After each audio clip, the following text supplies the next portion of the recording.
में डिटर्मिनेंट दिया हुआ है without spending at any stage, so that x square plus x, ये तुम्हारा एक कॉलम, दो कॉलम, तीन कॉलम इस तरीके से दिया हुआ है, जो किसके बराबर आना चाहिए, इसके बराबर आना चाहिए, एक्स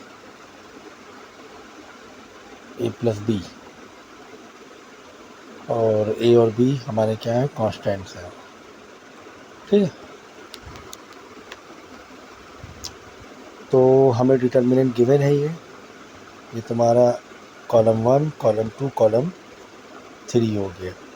अब यहाँ पर आपका एलिमेंट्री ऑपरेशन लगेंगे, और एलिमेंट्री ऑपरेशन ऐसे लगाना है कि क्वाड्रेटिक तुम्हारा कम से कम कैंसिल हो जाए। ठीक है, अब यहाँ पे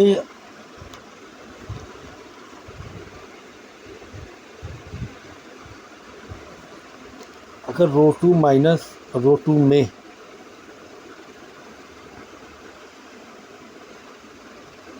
क्या कर दें, रो 2 माइनस 2r1 कर दें, क्योंकि यहाँ 2x स्क्वायर है, इधर 2x मल्टीप्लाई करेंगे तो ये माइनस होने के चांस, मतलब माइनस हो जाएगा, 2x स्क्वायर तो जाएगा ना कम से कम, क्योंकि ऊपर 2 से मल्टीप्लाई करेंगे तो 2x स्क्वायर प्लस 2x हो जाएगा यहाँ पर, और 2x प्लस 2 हो जाएगा।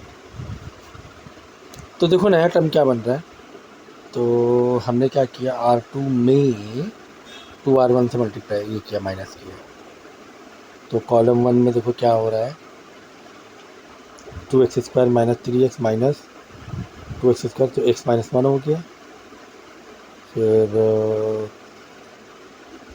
3x माइनस 2x प्लस 2, ये माइनस हो गया। इसी तरह यहाँ पे 3 नए टर्म आ गए r2 के, और r2 में आए 3 नए, x minus 1, x minus 2, x plus 1। चलो एक तो क्वाड्रेटिक गया तुम्हारा, ठीक है, सेकेंड रो का क्वाड्रेटिक चला गया। और कहाँ क्वाड्रेटिक है, फिर थर्ड में भी क्वाड्रेटिक है, x square plus 2x plus 3, तो थर्ड में फिर वही 1 से माइनस करवाओ, डायरेक्ट ही माइनस हो जाएगा बिना मल्टीप्लाई के, ठीक है ना, एक्स स्क्वायर वहाँ से भी चला जाएगा, ये हो जाएगा। ये नया टर्म आ गया r3 के। अभी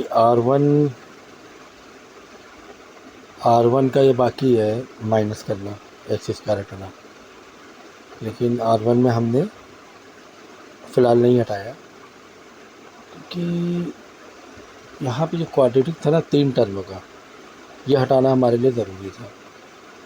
तो ये बन गया हमारा, इस तरीके से टर्म्स आ गए नया डिटर्मिनेंट एलिमेंट्री ऑपरेशन के बाद। अब यहाँ पे तुम्हें कांस्टेंट निकालना है, क्योंकि प्रूविंग कह रहे हैं ना एक्स ए प्लस बी, तो कांस्टेंट कुछ कॉमन तुम्हें बाहर निकालना है।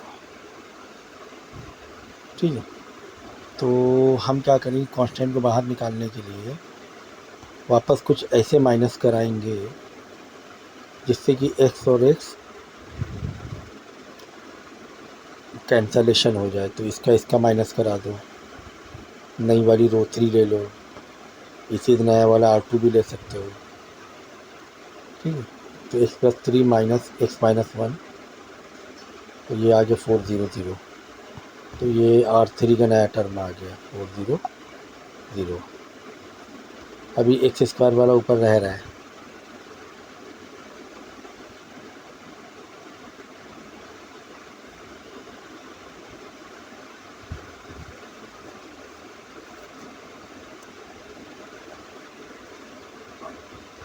तो हमने क्या किया, कॉलम वाइज गया इस बार। अगर कॉलम 1 को कॉलम 2 से माइनस करें तो क्या क्या टर्म निकल रहे हैं, देखो कॉलम 1 के अंदर column x square plus x minus x plus 1, तो आ जाएगा इधर एक्स माइनस स्क्वायर माइनस 1, एक आ गया 1 4, ठीक है, तो ये वाली यहाँ तक पहुँचे। फिर और माइनस कराओ तो यहाँ तक आ गए हम लोग। ओके, तो तुम्हें देखना पड़ेगा माइनस कर करके तुम्हें वैल्यूज़ कहाँ ले जानी है। एक्स स्क्वायर को भी आखिरी में हटाना है तुम्हें। देखो कुछ कॉमन बाहर आ रहा है फैक्टर्स।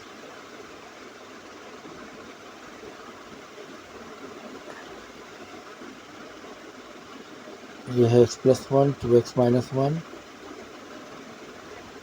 ओके, तो थर्ड रो से हमने क्या किया, यहाँ तक हमारा आ गया था। ओके, और लास्ट में डिटर्मिनेंट हम लोग यूज़ करेंगे।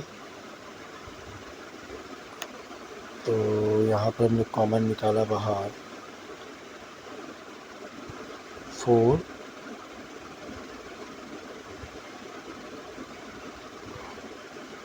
यहाँ से 4 बाहर निकाल लिया, यहाँ से 2x-1 बाहर निकाल लिया,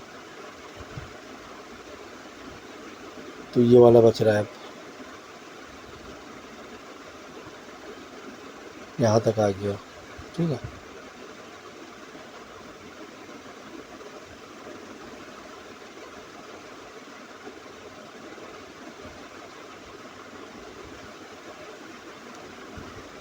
अब देखो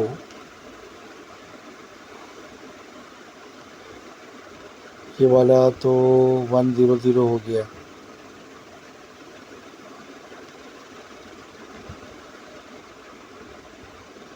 और -3 का मल्टीप्लाई -1 कर देंगे। तो कई तरीक़ों से आप कर सकते हो, बस आपको क्या करना है, पहले तो एक्स स्क्वायर मतलब वैल्यू जितनी कांस्टेंट पे आ जाए उतना बेहतर है। इस तरह रोज़ और कॉलम को एलिमिनेट करना है तो कांस्टेंट या लीनियर इक्वेशन कम से कम आ जाए, जिससे कॉमन निकालने में आसानी हो। अब देखो हमारा कम से कम एक रो तो कांस्टेंट आ गया, कम से कम 4 यहाँ से बाहर ले सकते हैं ना, तो यहाँ आ जाएगा 1, यहाँ 0, यहाँ 0, बराबर ना। डिटर्मिनेंट में कोई एक रो कोई एक कॉलम कॉमन बाहर आता है। ठीक है, मैट्रिक्स में सब जगह अप्लाई होगा, लेकिन डिटर्मिनेंट में ये 4 बाहर निकाला, इसके लिए अप्लाई कर दो खाली, तो ये 0 0 रहेगा। 4 × 1 4, 4 0 0, 4 0 0 सेम आ जाएगा।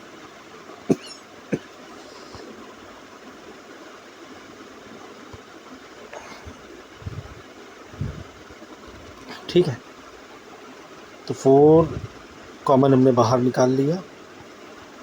इसके बाद क्या करेंगे हम लोग, इस मैट्रिक्स को इस डिटर्मिनेंट को 2/2 में बदल देंगे। ठीक है ना, कैसे बदल देंगे, हमें पता है कि ये पूरी कांस्टेंट वैल्यू आ गई है। ओके, ये पूरी की पूरी कांस्टेंट वैल्यू आ गई है। By the definition evaluating determinant along row with 2 0, अगर 2 0 अगर आ गए, ये आपको एक प्रॉपर्टी है, अगर एक किसी भी एक कॉलम में 2 0 और एक रो या एक कॉलम में 2 0 आ गए, तो आप क्या करो, तीसरा वाला कोई अगर कांस्टेंट से बाहर लेकर इसको ख़त्म कर सकते हो, पूरे के पूरे को ये ख़त्म करके ये वाला पार्ट खाली बचेगा जो कांस्टेंट कैरी कर रहा है ना, नॉन ज़ीरो, ये पूरा एलिमिनेट हो जाता है, ये पूरा। ठीक है, ये 2 0 भी हट जाएंगे। देखो ये एक प्रॉपर्टी होती है, अगर किसी भी रो में 2 0 आ गए, तो जिसमें 2 0 आए हैं ये 2/2 डिटर्मिनेंट में बदल जाएंगे, ये वाला पूरा ख़त्म हो जाएगा जिसके अंदर कांस्टेंट है। ठीक है, मतलब जिसके अंदर कोई भी नॉन ज़ीरो वैल्यू है कांस्टेंट की, ये एक प्रॉपर्टी है। ठीक है, तो हमारे पास देखो ये आ गया, वो जो कांस्टेंट रहेगा नॉन ज़ीरो वाला बाहर आ जाएगा, याद रखना। तो बाहर आ गया। अब देखो यहाँ 2/2 बचा डिटर्मिनेंट, अब 2/2 बचा। अब यहाँ तो लीनियर, ये भी लीनियर है, ये भी लीनियर है। ठीक है, तो 4 × 1 तो 4 हो गया। अब यहाँ पे कुछ और एलिमेंट्री ऑपरेशन थोड़ा और लगाओ, तो रिड्यूस होकर तुम्हारा 3x माइनस 3 है। तो अगर हम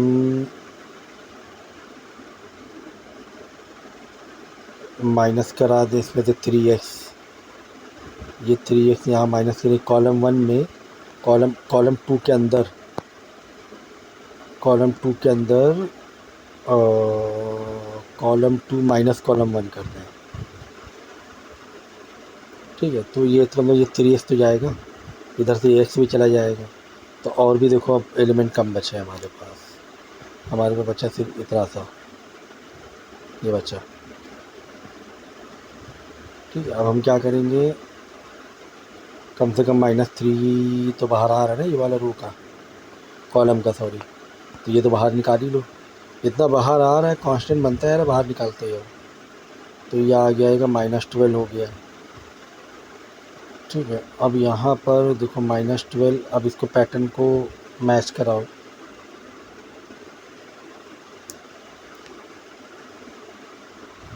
ये तो प्योर कांस्टेंट हो गया, समझो ये हो गया b, ये तो b हो गया ना प्योर कांस्टेंट। -12 को इधर भेज दो, ये वाले मल्टीप्लाई करा दो, तो -12x प्लस सॉरी -12 -36 प्लस का 36 हो जाएगा। ठीक है, तो यानी एक्स ए बचेगा -12, कॉमन बाहर रहेगा तो, और बी बचेगा ये।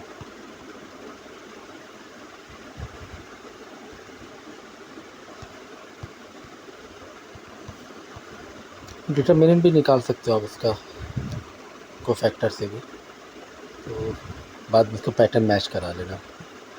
ओके, क्वेश्चन तुम्हें गिवन है, using the property of determinant prove that this is equal to this. ठीक है, तो तुम्हें 3/3 का डिटरमिनेंट दिया हुआ है, और तुम्हें बस वही एलिमेंट्री ऑपरेशन लगा के उसको तुम्हें मिनिमाइज़ करना है। ठीक है, तो मिनिमाइज़ करने के लिए अब तुम्हें यहाँ खुद ही दिमाग लगाना पड़ेगा कि किस तरीके से माइनस प्लस, बहुत सारे -x हैं, प्लस भी x हैं, तो कुछ इस तरीके से तुम्हें करना पड़ेगा कि वो चीज़ें रिड्यूस हो जाए। अब ये तो अपना तो आपका ओन माइंड काम करेगा यहाँ पे प्रैक्टिस कर के, तो जैसे कुछ भी हो सकता है, अलग अलग इसमें अलग अलग आप अपना तरीका भी यूज़ कर सकते हो, अपने तरीके से भी जा सकते हो। तो ये फ़िलहाल आ गया, यहाँ तक वैल्यू आ गई, कॉलम 1 में कॉलम 1 2 3 तीनों प्लस कर दिया।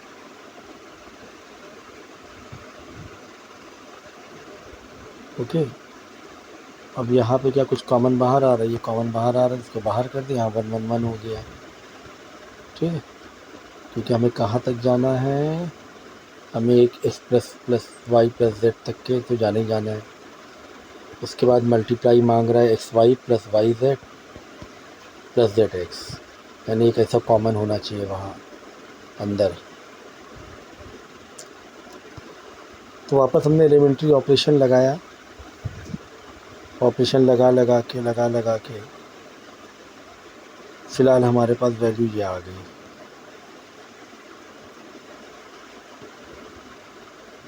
ये वैल्यू आ गई और 2 ज़ीरो भी आ गए। हमें पता है कि कोई भी रो या कॉलम में 2 ज़ीरो आ गए तो क्या हो जाता है कि जहाँ पे 2 ज़ीरो हैं, ये प्रॉपर्टी तुम्हें मालूम होना चाहिए, वो वाला 2/2 में बदल जाता है। ये वाला यहाँ जिसमें 2 ज़ीरो हैं, ये वो 0 0 हट जाएगा, 1 बाहर आ, ये जिस और जो सिर्फ कांस्टेंट नंबर बच रहा है, ये जो 1 हो 4 5 कुछ भी हो तो वो बाहर आ जाएगा, और यही वाली मैट्रिक्स है 0 हट जाएगा और 2/2 की मैट्रिक्स रह जाएगी। जब इससे पहले वाले क्वेश्चन में भी हम लोग ने किया है। तो ये बच गया, क्योंकि भाई यहाँ पर देखो ना कि सिंगल उसमें ही एक टर्म लीनियर कुछ मतलब एक लीनियर में दिख रहा है हमें, तो इसीलिए हमने ये एक प्रॉपर्टी दिमाग में रखो 0 0 लाने की, इससे काफ़ी आसानी होती है। ये हो गया। इसके बाद हमने क्या किया, इसका डिटर्मिनेंट निकाल लिया, इसका मल्टीप्लाई इससे माइनस इसका मल्टीप्लाई इससे, ठीक है। तो आंसर आ गया ये आंसर आ गया, और ये वाला तो पहले से ही था, तो देखो सेम आंसर आ गया कि नहीं आ गया, सेम आ गया, ठीक है। तो ये वाली प्रॉपर्टी दिमाग में रखो कि 2 0 लेकर आने हैं। और क्योंकि आप देखो ना कि सिंगल लीनियर एक ही रो या एक ही कॉलम जैसा दिख रहा है तुम्हें, है ना। तो ये कैसे आएगा, तुम डायरेक्ट अगर कर दोगे 2 0 नहीं रहेंगे, डायरेक्ट कहाँ से आप अगर डायरेक्टली डिटरमिनेंट निकाल दोगे तो क्वाड्रेटिक वेट्रिक पता नहीं कहाँ से कहाँ पहुँच जाएगा। तो आपको पहले रिड्यूस करना है, तो x + y + z एक फॉर्म लानी थी, तो इस तरीके से हमने चेंजेस किया कि x + y + z आ जाए। उसके बाद हमने क्या किया, चीज़ों को ऐसे फिर कॉमन बाहर निकाल लिया, फिर चीज़ों को ऐसे रिड्यूस कराया कि कम से कम 2 0 मिल जाए। तो हमें कम से कम 2 0 मिल जाए, 2 0 मिल गया तो 2/2 डिटर्मिनेंट में कन्वर्ट हो गया वो, ठीक है। इसी तरह अगर ये क्वेश्चन देखो, ये भी इसी फंडामेंटल पर है, 1 1 1, यानी वहाँ पे अगर 2 0 अगर आ गए, 3 1 है, तो तुम्हारा काम बन जाएगा। तो यहाँ 2 0 कुछ इस तरह तुमने रिड्यूस किया कि 2 0 यहाँ पर आ गए, ठीक है। 2 0 आ जाएंगे तो ये 1 बाहर आ जाएगा, और ये वाली मैट्रिक्स बचेगी, इतनी बचेगी सिर्फ ये वाली, ये बचेगी 2/2 की, ठीक है। और हमें जाना कहाँ तक है, हमें यहाँ तक जाना है। 1 बाहर आ गया। अब थोड़ा और, क्योंकि यहाँ पे कहीं पर भी क्यूब नहीं है, तो कम से कम ऐसे रिड्यूस करो कि क्यूब वाली तो ये हट जाए, टर्म्स हट जाए, ठीक है। तो यहाँ पे आइडेंटिटी पे चेंज करके हमने क्यूब के टर्म को हटा दिया, ओके। उसके बाद है ना, क्यूब के टर्म को हटाने के बाद थोड़ा और सिंप्लीफाई किया, तो यहाँ तक आ गए हम लोग। और प्रूविंग देखो कि स्क्वायरिंग तो मांग ही रहा है, a² b² c, तो कोई टेंशन नहीं है, क्वाड्रेटिक में दिख रहा है। तो उसके बाद थोड़ा और सिंप्लीफाई करके हमें देखना है, यहाँ तक टर्म देखना है 2/2 करने से पहले, ठीक है। ये टर्म ऐसे आ जाए, ठीक है। तो 2/2 करने, वो आपको एक विज़न रखना पड़ेगा, उस हिसाब से रिड्यूस करना पड़ेगा। उसके बाद हमने 2/2 में कन्वर्ट कर दिया, ठीक है। बाद में सिंप्लीफाई कर लो और आंसर आ जाएगा।